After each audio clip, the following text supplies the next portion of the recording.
Matututo talaga kayo kapag nagkasakit na yung mga alaga nyo. Guys, saktong-sakto yung dating na in-order kong dry food para sa mga pusa namin. This is from the brand Pet Mara. Lesson learned talaga dahil di pa kami marunong before.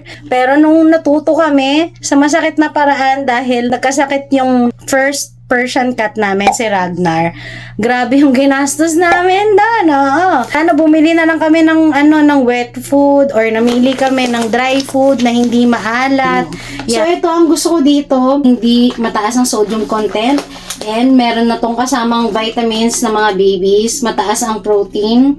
Merong omega 3 and 6, calcium, phosphorus, ang daming niyang vitamins. Ayan, ipa-flash ko na lang dyan sa screen para makita nyo yung ingredient nito. By the way, ang kinuha kong flavor ay ocean fish and chicken. Merong choice doon kung pang adult or pang kitten.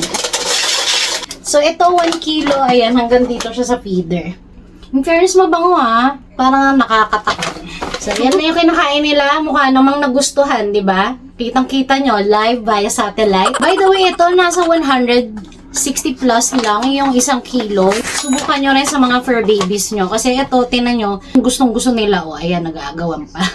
Lalagay ko na lang dyan yung basket kung gusto nyo rin siyang itry. Hayaan muna natin sila kumain. Bye!